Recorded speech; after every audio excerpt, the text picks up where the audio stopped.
You're listening to Friends and Family Capital's First Principles Finance. Our goal is simple: keep you building. Each episode, we discuss tactical questions from our network. I'm Colin Anderson, founding partner of Friends and Family Capital and the former CFO of Palantir Technologies. After years in the trenches, we'll explore the scar tissue, frameworks, and insights that help entrepreneurs turn finance into a force multiplier. Let's jump in.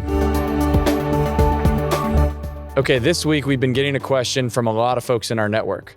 Help me hire a CFO. Wanted to address it, but also address what comes right before that question. Usually it's, I just signed a big contract, or I need to go raise money, or I just raised money. But the key question comes down to, help me build my team. So we're going to jump into that. Okay, so let's think about a framework on how to answer this question. First thing, I'd say very high level framework. Think, is this an internal thing or is this an external thing?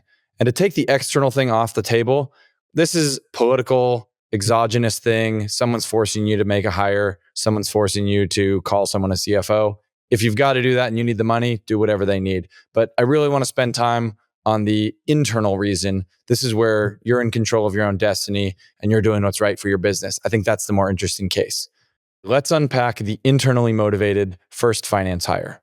3 frameworks that I want to go through. The first one is really thinking about, how do you develop that quantitative lens on the business? And we can break finance down into the past, the present, and the future. And generally, you'll know where your gaps are based on where you're feeling gaps in that framework. On the past, that's sort of, what happened? What do I do with it? On the present, that's, how do I get things done today? Are my systems working? What's the flow of cash? Am I paying people? And on the future, it's saying, I understand the present, I understand the past. Now I need to understand what my future state might look like. So I'd start by diagnosing, where are you feeling the most pain there, and then hire accordingly. Typically, not always, you'll see different spikes on different roles from different industries. On the past, a lot of times that's the accounting side, really good at putting what's happened into the context of the language of business. On the present side, a lot of that's operations. How do you achieve an outcome and just get it done? How do you set up the systems that act as a force multiplier? And on the future, often this is someone who loves playing around with Excel and SQL and likes using lots of data sets and asking interesting questions about what the future might hold. So that's the first thing. Really, what's the quantitative lens gap that you're feeling on your finance team? The second framework to think through is, what does your business actually need right now? And we'll go deeper into this on a future episode, but I think the high-level, simple example to really hit home is, are you looking for a pilot or do you need to build the airplane? And if the answer's need a pilot, it's probably hire someone who's more experienced. They know the systems, they know how to pull the levers, but they may not be the best builder. Now, if you need the airplane, really double click on that. Do you have a paper airplane right now? Or is it made out of metal? Or is it actually already the F-35 and you're ready to go? Maybe you just need a pilot. So I'd really query where you are and be honest about hiring the best person to help you get to that next stage. The third framework really centers around what we used to call at Palantir peak theory. And it basically says each human has different peaks, each human has different valleys. And for the context of this, we just want to posit, maybe the one person you need is actually 2 people. And the premise there is that for someone to be truly world-class at one thing, it means they may not be world-class at all things.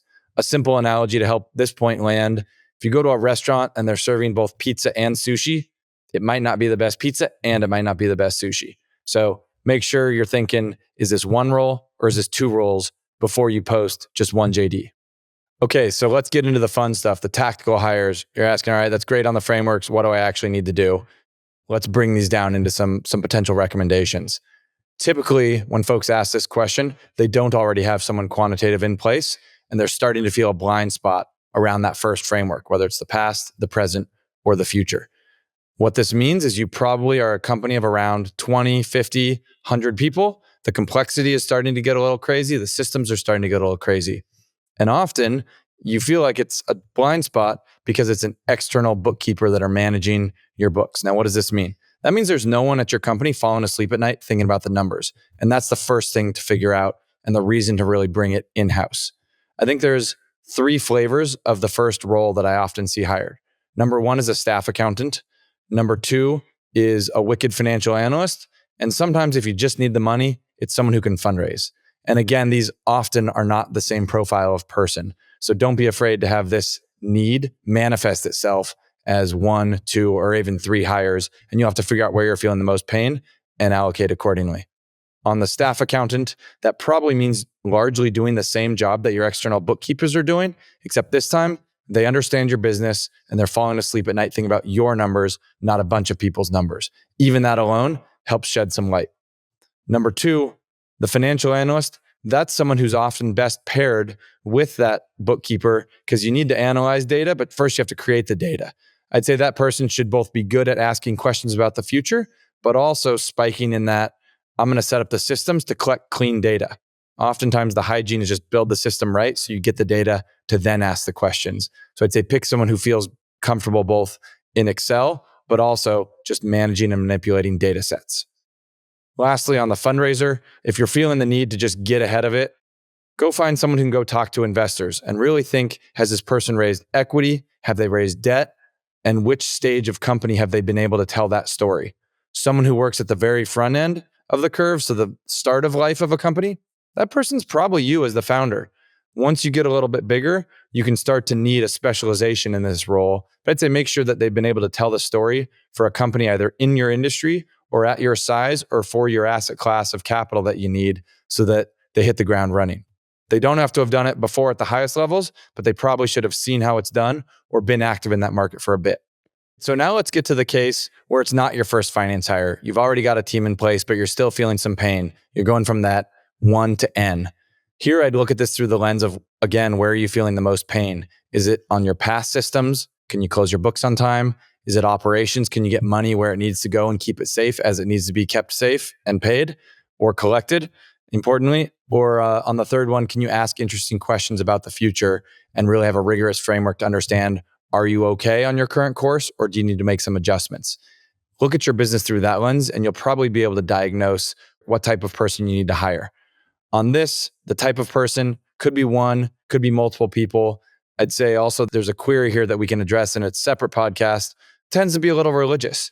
Do you hire someone who's experienced, who's done it before with all the fancy titles? Or do you hire someone who's wicked smart and will run through walls and can figure it out and has shown an aptitude for this? At Palantir, we definitely did that latter one, but I think both are fine. And it really comes down to what's the cultural norm of your organization. And also you as a founder or a senior operator, what do you prefer? But I think look at it through the lens of where's my pain and then address that pain. It also helps to look at that framework. Do I have a paper airplane or do I have a metal airplane? A lot of different airplanes and you can't change the whole thing at once. So figure out, am I going to change the engine? Am I going to change a wing? Am I going to change both wings?